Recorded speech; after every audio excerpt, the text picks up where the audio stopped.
Shalom Avracha. I would like to wish you well. I pray to Hashem to give to all of you happiness, health, and Be'ezat Hashem you should be well.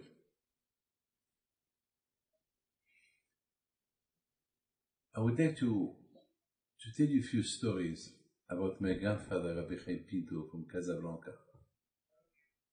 Today, Baruch Hashem, we are celebrating his Hilula, and all this week there will be Hilulot all over the world. One of the best stories that I heard about Rabbi Chaim Pinto, it was this week I saw 3 miracles. The first one was a man that he was accused for a lot of things, bad things. And his lawyer, he didn't give him a chance. The day of the judgment, there been 3 judges, and both of them, they made him guilty, and they gave him maybe a few years in jail. And 2 of them, they were very, very tough with him. At that time, he was praying with the zichut of Rabbi Chaim Pinto because he knew that was not right. He knew that he didn't know that he was accused. It was lies. And he had some proof. But the 2 judges, they were like focusing that this man is guilty, he needs to go in jail. And that man, he prayed, Hashem, Rabbi Chaim Pinto, with your zechut. This week is the Hilula. You are buried in Casablanca. I am here in France. Help me. I know now there is nothing to do. There is 2 judges against me. Now the 3rd one. He stopped them talking, and he started to be like the lawyer to protect that man. Suddenly, the 2 judges, they were shocked. And he started to prove them that they are wrong. And it's not fair that this man will go to jail for nothing. And then they started to listen to him, and at the end, they just smiled at him, and they told him, "You're free. You don't need to stay here. Your case is closed."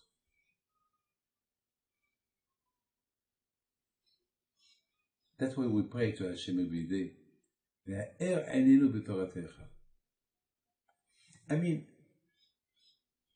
We study Torah.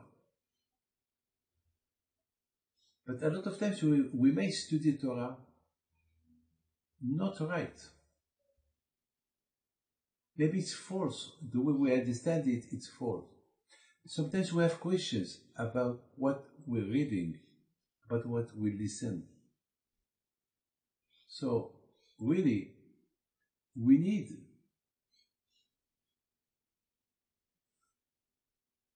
Hashem's help to open our eyes to understand.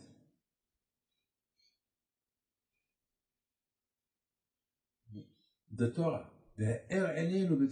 Please, Hashem, open our eyes to understand the Torah. Hashem, open our eyes to understand you. You know, the rabbis, the Dayanim, the judge, before they start judging somebody, they pray to Hashem that they will judge well, that they will not give a wrong justice. I know some judges that they are not Jewish, and they told me our duty is very, very, very dangerous, because sometimes we might be in front of somebody that he has all the proof that he's right, but he's not right. So really, sometimes we have to be very clever, to pray to Hashem to help us to understand that we will not give a wrong judgment to somebody. My friend, this is the story that happened this week. The second story in Paris, when they did the Hilula for Chaim Pinto, it was about a woman. But last year, she was in the coma. She was very, very ill. And the doctors, they didn't give her too much chance to live. And that was the Hilula for Chaim Pinto of Casablanca. So they sent people to Casablanca to pray, because that woman, she has family in Morocco. They want to pray for her. And then that lady, in her coma, she was dreaming that people are praying for her in the Hilula of Rabbi Chaim Pinto of Casablanca.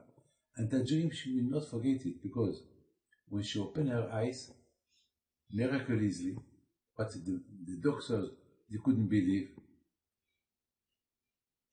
The first thing she said, when I was in the coma, I had a dream that people, they went to Morocco the day of the Hilula of Rabbi Chaim Pinto, and I saw the people there, they prayed for me.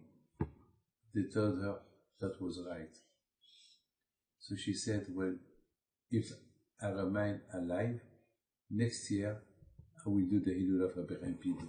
So my friend, this week they did in Paris with Rabbi Moshe, my son, a big Hilula of Rabbi Chaim Pinto, as a Saudat Hodaya, as a thanks to Hashem with the Zechot of Rabbi Chaim Pinto for this beautiful miracle. My friend, I would like to tell you another story. That it's a personal story. I was in Shiva Abrachot in Yerushalayim 2 weeks ago. And as you know, Friday night, it's a night that I study a lot. And I stay for only a few weeks, few hours, and then I wake up in the morning to study Torah. But I made a big mistake. I didn't bring my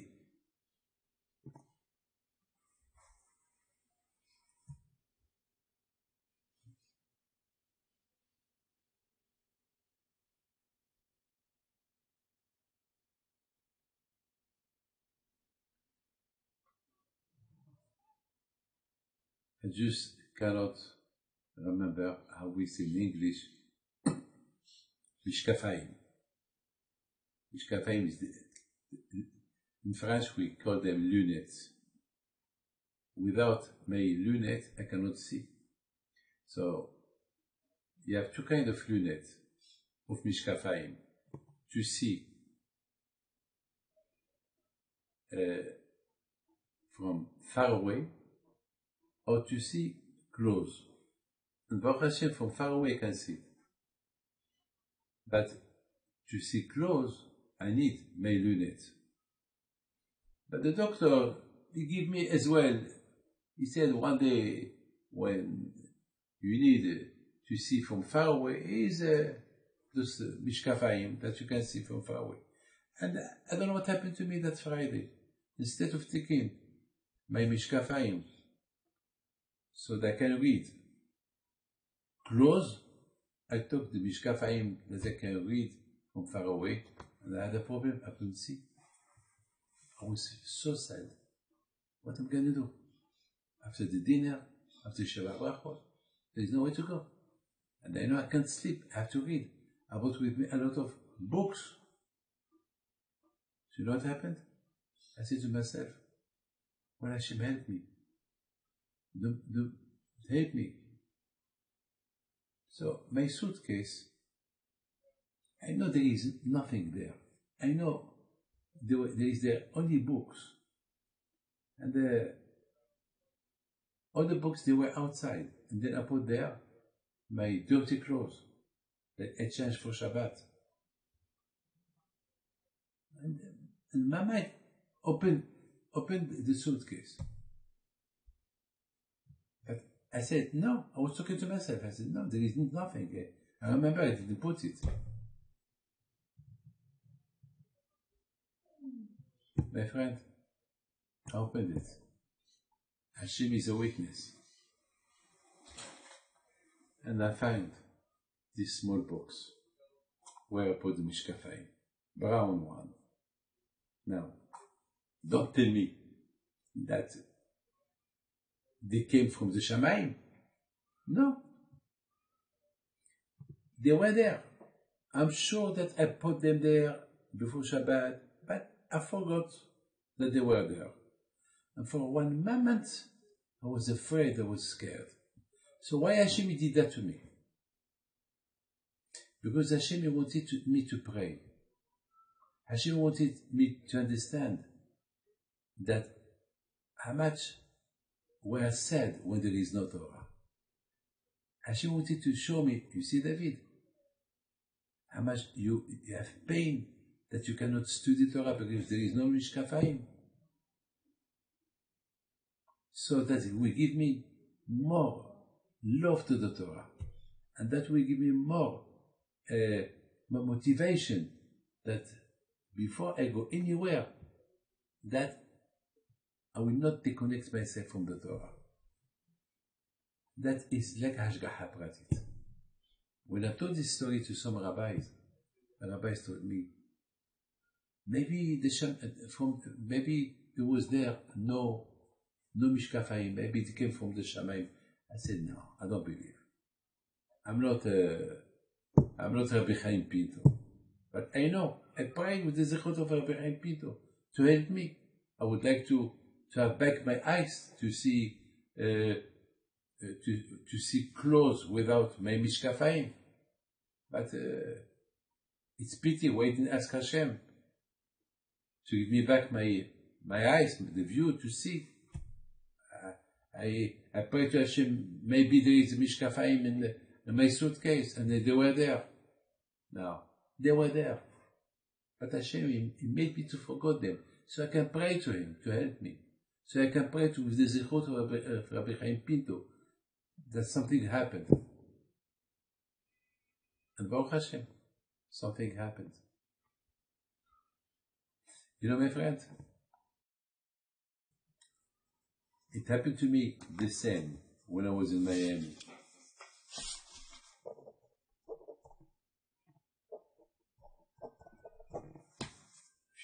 Two or 3 years ago, I was in Miami for a Shabbat Barachot. I was in the hotel with my wife, and our room was on the 10th floor, and the dinner, of course, was downstairs, and they made the lavatory for Shabbat, but I never took the elevator on Shabbat. Even that on Shabbat you can use it when it's Ma'alit Shabbat. There is some special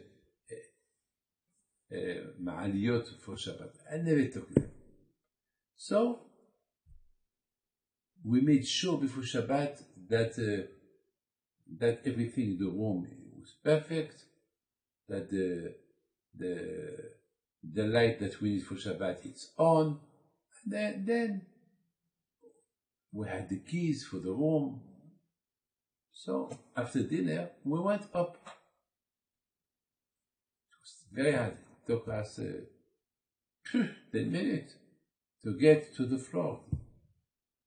When we arrived to our room, we saw the television on, the light on. Probably it's the people who work in the hotel. They came because it was a good hotel, so they came to make some arrangement, to clean up the room, to change the towels, and they left the television on, the light on. What we're gonna do? And my wife, she told me, David, you have to go down. You have to bring somebody. Vivian, how can I go down? Why not you? It's not sneot, I cannot. I said, Hashem, באמת, huh? I went out to, and then I said, Hashem, help me.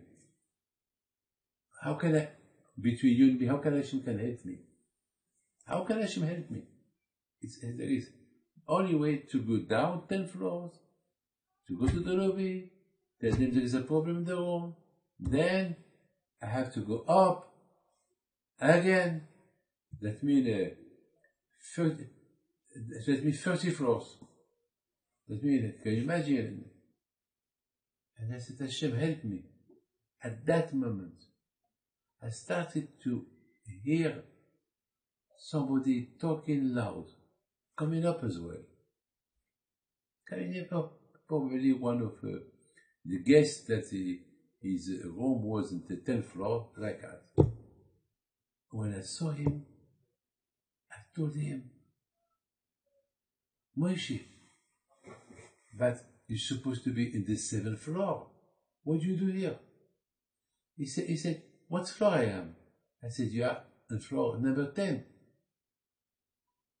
I did a mistake. Oh, I thought I was talking. And he told me, what is your problem, Rabbi David? Why you are alone? I said, my problem is the television is on, the light on. How can we sleep? And I want to study. The television is loud. People think, maybe people will think that I'm watching television on Shabbat. Chilul Hashem. What can I do? He said, Rabbi David, Hashem loves you. Because Baruch Hashem, we have a babysitter, a Mexican babysitter, on the 7th floor. I will send her, and she will understand. My friend, how can you understand this story? When you have Emunah on HaKadosh Baruch Hu, HaKadosh Baruch Hu help. It's a beautiful story. The story of Emunah. When I entered the room, my wife, she told me, David, you didn't go down? I said, no. How are we going to sleep? Don't worry. When I told her the story, she said, well, Hashem listened to Tfilot. You prayed with the Zechut for Rabbi Chaim Pinto. Look. He made that guest, he forgot that his room was in the 7th floor, and he went because Hashem listened to Tfilah, and he came just for you, and to send you his Mexican babysitter. My friend, this is the core of the Tzaddikim. Look, my friend, when HaKadosh Baruch Hu, listen to this, before HaKadosh Baruch Hu destroyed Sodom and Gomorrah, HaKadosh Baruch Hu said, how can I not tell that what I'm going to do to Avraham Avinu? I would like to ask you a question. Hashem decided to destroy Sodom and Gomorrah. Why he need to ask permission from Avraham Avinu? Why? He don't need. He can tell Avraham Avinu. He don't need to tell him.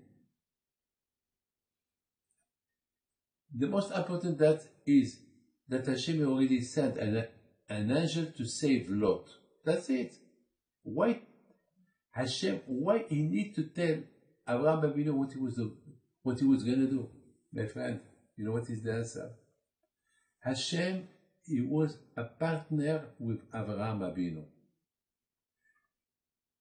Hashem, he created the world with the zechut of Avraham Avinu. Like the Torah said, Behibaram.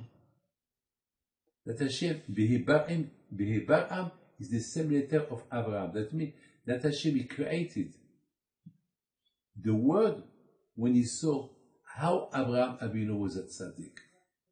When Hashem saw Avraham Avinu, a big tzaddik, how he was doing chesed, he was making people to believe in Hashem. So Hashem, he said, only for this man I will create the world. Besides this, the way this man he will teach the same way to his children to act like him. And then the Jewish people, they will act exactly like Abraham Avinu. Today, every day when we pray, the first thing we do, Elokei Abraham, Elokei Yitzhak, Elokei Yaakov. Abraham Avinu alav shalom, he gave us a line to follow. So Abraham Avinu alav shalom, he's the partner of Hashem. Hashem, he said, because of Abraham I created the world, so we are partners. If we are partners, how can I destroy Sodom and Gomorrah 5 towns without telling him?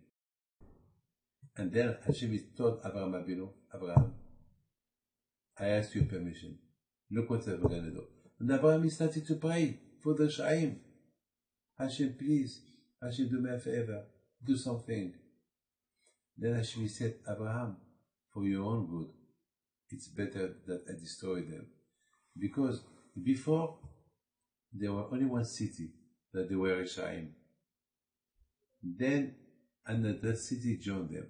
Now there are 5 cities are big Reshaim. If I don't destroy them, they will contaminate the whole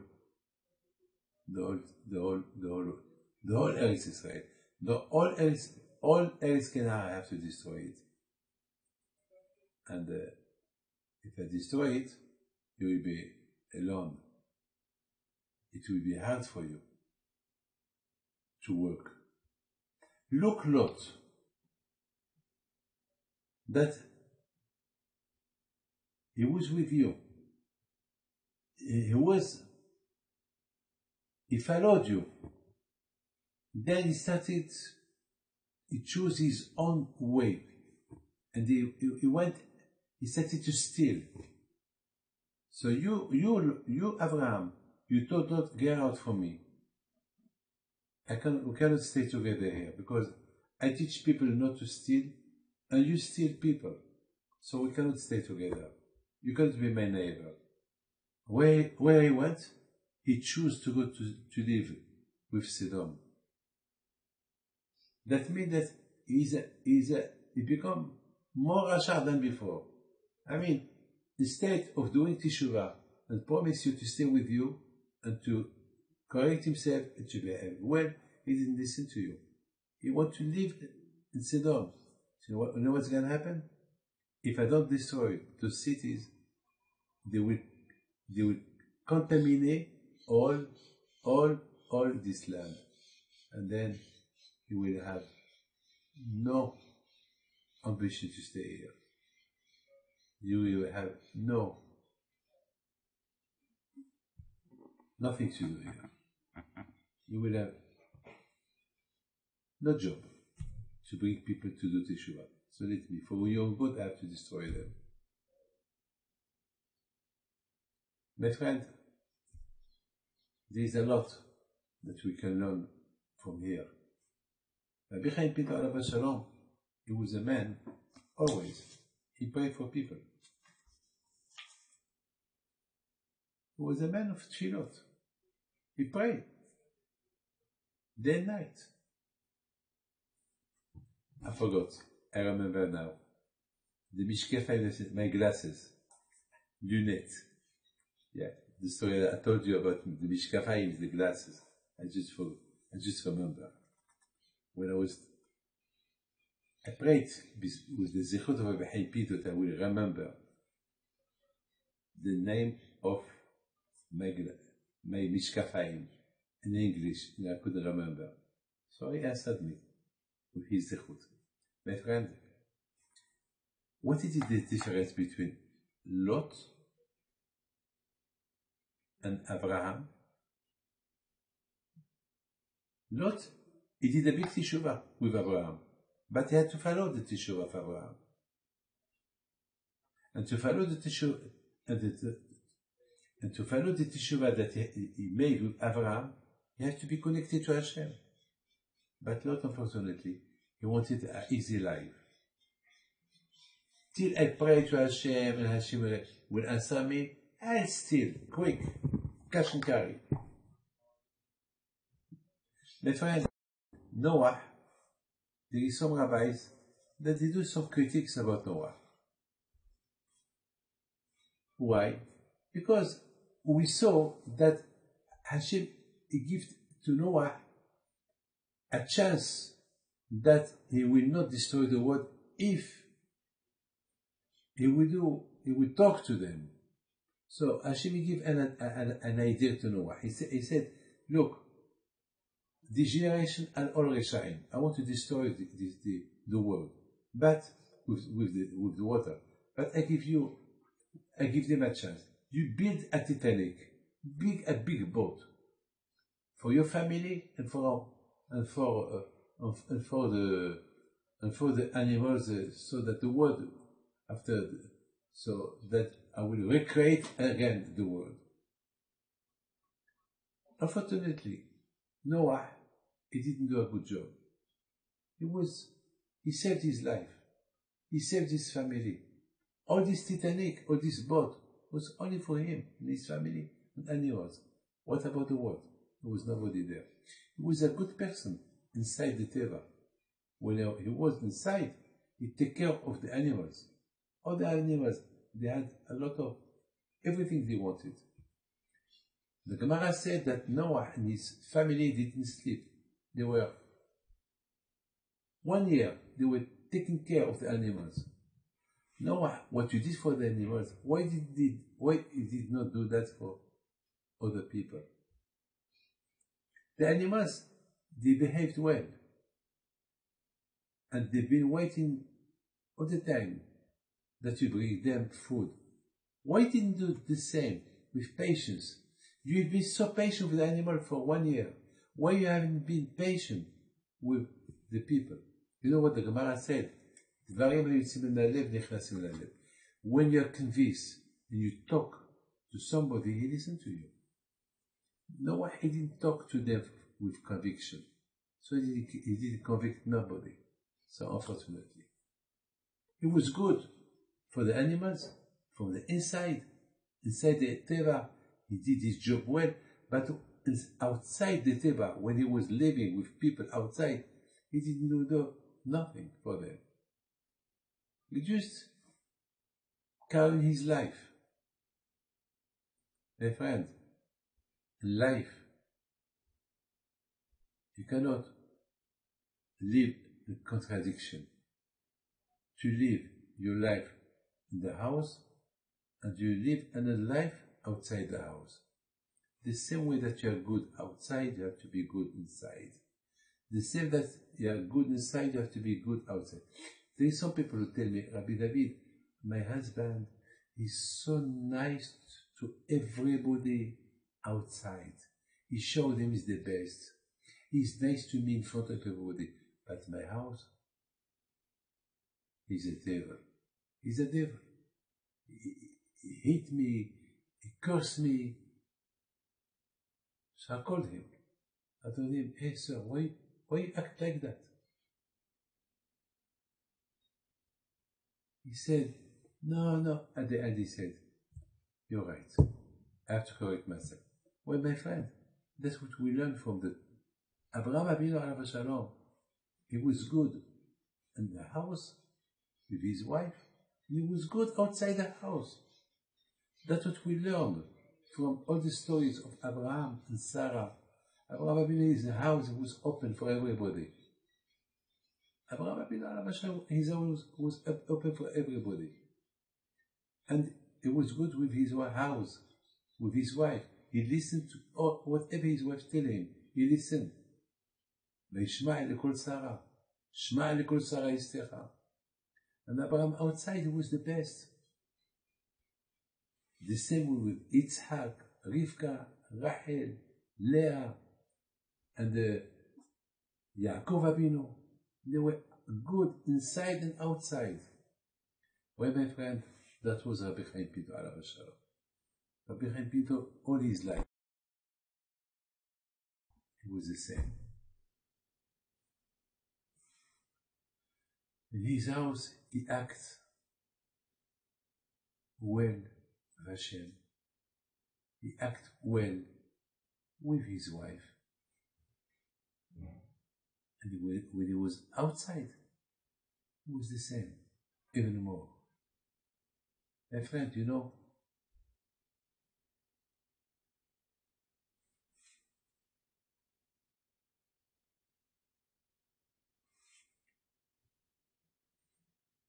I needed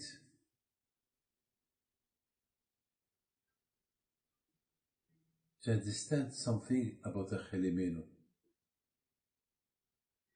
It was this week, on Saturday night. I had a question, I couldn't sleep. No, excuse me, Thursday night. I couldn't sleep. I had a big question.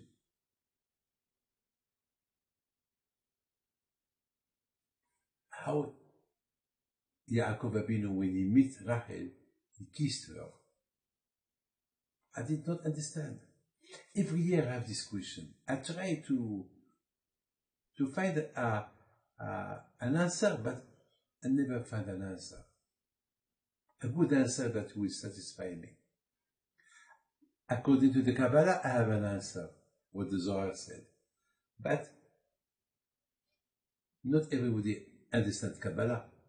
And a lot of people, they ask me how Yaakov Abinu kissed her. So I tell them that was before Hashem gave the Torah. But that is not an answer, because Yaakov respected the Torah even before the Torah was given. Abraham, Yitzhak, Yaakov. So that question, there is answers. My friend, 35 years ago, 35, I was in Brazil, Rio de Janeiro. The first time I went in my life to Brazil. On Shabbat, they took me to a small synagogue. And I took a small synagogue of 10 old people, Armenian. And I saw there a book, Avodat Yisachar. And I opened the book. I was reading this book, the Parasha of the Week, and I loved it. But I couldn't take it with me to the hotel because it was Shabbat. So I came back to pray Mincha and I asked permission to take that book. They gave me permission. I took the book. I promise you. Since I took that book, 20 years later, I didn't open it. I took it to France, to Israel, to Lyon. I took it with me all over the world. And I never opened it. The only time that I opened it, it was when I found it in that small synagogue in Brazil. One day I found the book. I said to myself, "Ooh la la, I have to give it back to the synagogue." Baruch Hashem, I used to go to Brazil once, twice a year. So I took the book to Sao Paulo. I give it to somebody to take it to Rio when he go there. He has a business in Rio. But before I give back the book, I print it. I did a photocopy. 2 small books. For 35 years, this book and the photocopy of this book, I didn't open it. Thursday morning, because I couldn't sleep, 4:30 at night, I saw again the book. Every time I wanted to post this book to the Gniza, because I never opened it. So I said, maybe I take them to the yeshiva, maybe there will be some people who will be reading them. Now, I took the book and opened the book. It was Parashat Lech Lecha, but my mind went to Parashat Vayitze to try if he talk about how Yaakov kissed Rachel. You know, my friend, I saw the rabbi asking the question, and he said, I don't understand. Why Yaakov, he cried, and why he kissed her?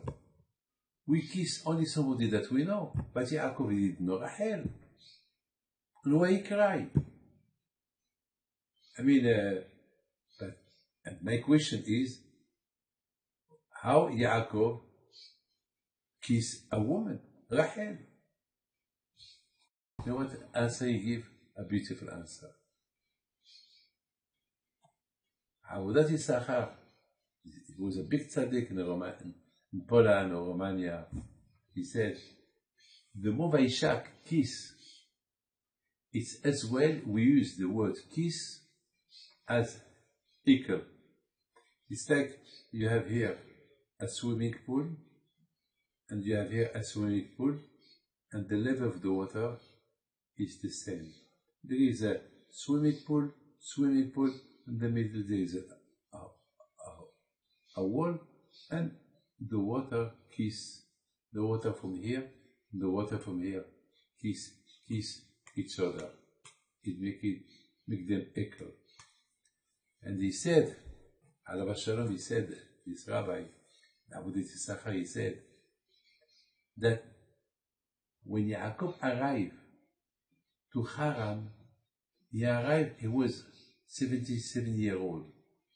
And he prepared himself to face Lavan. Lavan was a Rasha. And Yaakov Avinu was afraid that he will be inspired from the bad things of Lavan. So he studied Torah. He did a lot of effort not to get influence on him. And when he saw Rachel, he started crying. He said, how this lady can live with Reshaim and she's a tzaddikim? She's equal like me. Maybe she's more than me. This is the meaning of Vaishak. Vaishak, that means, how Rachel, she's equal. She's like me. I'm 77 years old. All my life, I prepared myself to affront Lavan, because he's a Rasha, that I will not be inspired from his inspiration. And this lady, she's young, beautiful. She lived with Reshaim.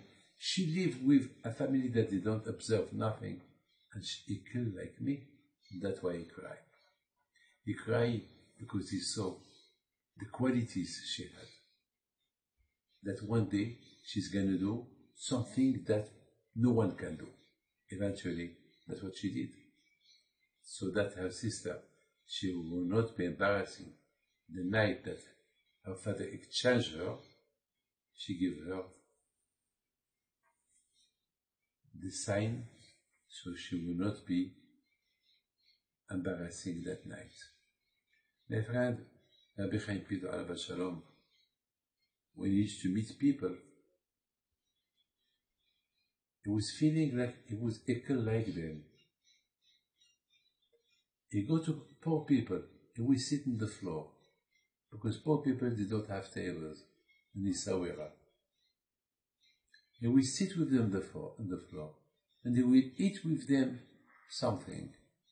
And those people, they were feeling that Rabbi Chaim Pido, as big as he is, he's equal like us. He's sitting with us like we are like him. So my friend, this Dvar Torah is for the memory of all the people that they need to be Be'ezat Hashem, helped, that Hashem will protect them, health, bracha, be'atzlacha, parnasa, zivug, and may HaKadosh Baruch Hu give you all what you need, Amen. And I wish to all the committee of Mexico, Chevret Pinto Argentina, New York, Brazil, ברכה והצלחה, אמן כן רצון. השם bless you. תודה.